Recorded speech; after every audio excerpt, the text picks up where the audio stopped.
Hey YouTube, it's Kari, your sidekick, and today we're playing Team Deathmatch on Black Ops 1 on the map Hazard, which I don't even really know this map at all because it was from one of the DLCs, and I didn't really play any of the DLCs except for Zombies, and I didn't even really play Black Ops 1 that much at all because I pretty much hated Black Ops 1. All my friends would be like, yo, get on Black Ops 1, and I'm like, nope, I'm playing Modern Warfare 2, Black Ops 1 sucks. And the reason I did not like Black Ops 1 was because, for one, I didn't like how old it was. I liked how Modern Warfare 2 was like really present and more futuristic.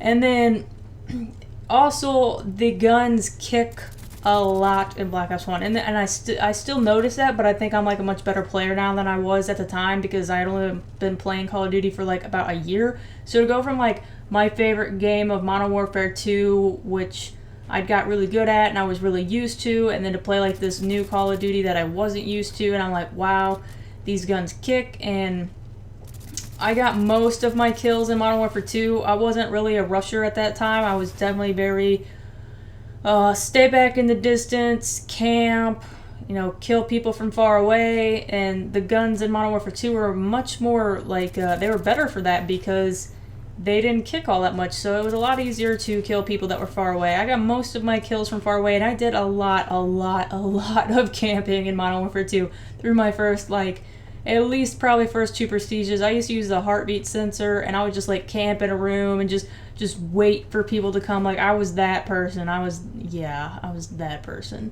That person that everybody complains about that I hate, and it reminds me of that meme that I've seen that's, like, a picture of a tent, and it says, I don't see what the problem is. It's a legitimate strategy. No, it's not. I mean, if it was real war, maybe, but gosh, I hate campers.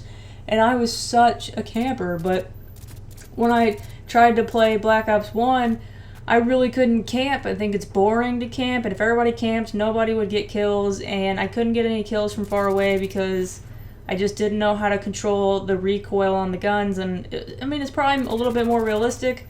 And they also, like, the guns sound weird when you fire them. They all sound like little toy guns to me. Like, they just don't sound good. So I did not like Black Ops 1. But since it came with my Black Ops 2 package, like I said in the last Black Ops 2 video that I put up, I was like, I'm going to go ahead and give Black Ops 1 a try again. I did end up getting to 3rd Prestige, but the only reason I got to 3rd Prestige was because I played on a lot of double XP weekends, and because at the time I was working this summer job, and my friend Tori, she was really into Black Ops, and like she'd constantly be like, hey, get on Black Ops and play Black Ops with me, and like a bunch of guy friends would be like in love with her because she's a girl that plays Call of Duty, which, you know, like I'm a girl that plays Call of Duty, but I don't know, like I don't try to make like a big deal out of it, and I'm not like, hey, like I don't have like a super girly voice, and I don't have like really long hair, and like she's like super cute, and so yeah, all these guys like really loved it and everything, and so I'm like, yeah, I will freaking play some stupid Black Ops with you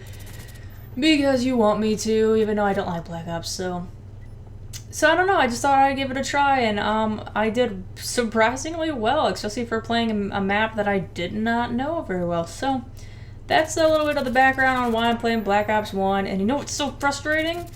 Almost got my Blackbird, and then that guy ruined it, and he's a little level 11, and he ruined my Blackbird. Because I have my freaking kill streak set up to like, I think it was 7, 8, and 11, because I actually started to get where I was good at this game, and I could get chopper gunners like a lot, but now I'm like, I could barely freaking get a UAV, so I need to make my kill streaks go down to like, probably like 3, 4, and 5, or 3, 5, and 7, or something that's lower, but I'm like, dang it, I almost got a Blackbird, and then that guy ruined it. So that's enough talk of why we're playing Black Ops. So today I want to tell a story about 5Ks, because I just recently did 2 5Ks, so I thought I'd talk a little bit of a story about being healthy and running and being fit. And yeah, that's not me at all. It's not. Definitely not a fit person. I wish I was. But okay, so I've never done a 5K, and I've always wanted to do one of those like colorful ones, like one where they throw like color on and it's like raves and like cool music and stuff. But there was this 5K like about probably a month ago, and it was called the roller coaster race, and it was like where you ran through this amusement park. It was Six Flags near my house. You got to like run through the park before the park opened, And my brother really wanted to do it, so I was like, alright, sure, I'll do it with you. It was rather cheap. It was like $35, but you had to have a season pass. So I actually bought a season pass just to do this race, and that's so sad. That guy just ran right past me. But good for me. I got the kill and then died from a grenade. But, so, I was like, alright, I guess I'll go ahead and do it with you. And it was like just normal 5K, and like it was timed and everything, and I started out jogging. I was like, alright, I'm gonna try to jog this.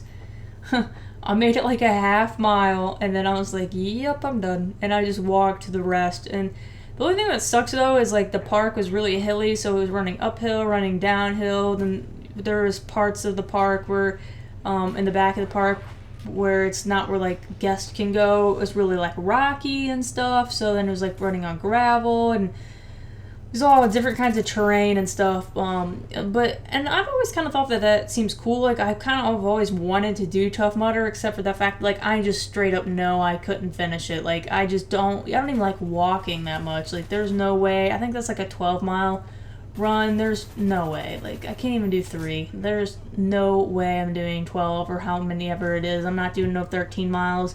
No 26.2s, whatever those things are, marathons, half marathons, ultra marathons. Nope. If it's past 5K, not even gonna do it. So, but then yesterday I did a 5K. It was called Colorfunfest, which if it comes to your city, I would not suggest doing it, mostly because they have an F with the Better Business Bureau. Look at that guy. Look at that guy, just laying down, just waiting. He's just doing what I just complained about, just camping there, just waiting for somebody. But anyway, they have an F rating with the Better Business Bureau because the race was supposed to be May 16th, but they changed the date.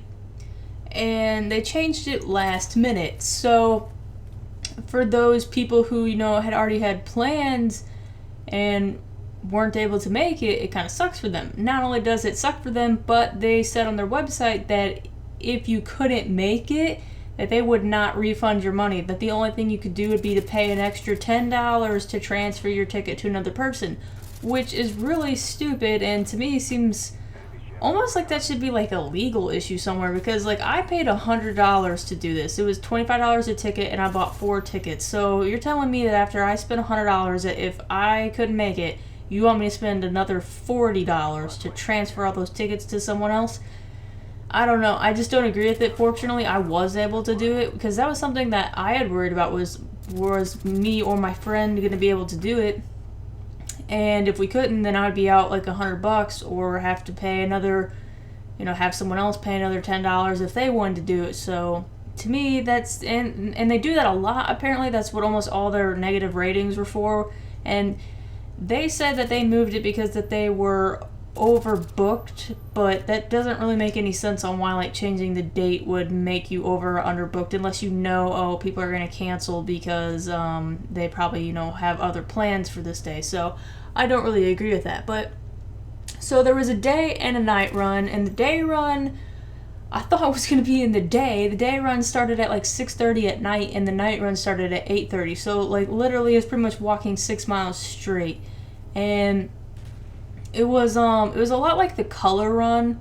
So the day run was like lots of little kids and families, and was kind of boring, and I probably wouldn't do it again. And then like the night run was pretty cool. So like at the beginning they had like fire extinguishers, but they sprayed out colored powder and like colored cornstarch, and then a couple like times through like the middle of the race they would throw colored powder on you. But I don't know, it was mostly like just, I see why they call it Colorfunfest, because it was like literally like a fun thing. Like no one won, there was no first place, there was no second place, like they didn't keep track, the bibs didn't have like tracking devices in them to keep track of your time.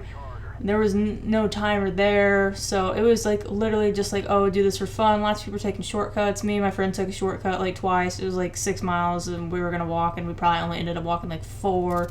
And it was at like a racetrack, so like we had to like double around a couple times, and like so if you didn't end up doubling around, it's kind of like shortcutting parts of it off. But there was lots of people taking shortcuts, and I don't know, it was just more of like a fun thing. But I mostly went for the after party, so they made it sound like, oh, it's gonna be like a rave afterwards, and it's gonna be like alcohol and and people all dancing and like good rave music, but the music was like stuff that they play on the radio, and it just wasn't really like rave type music. There was like nobody dancing. The alcohol was pretty expensive, so I didn't buy any, and it doesn't look like a lot of other people were either.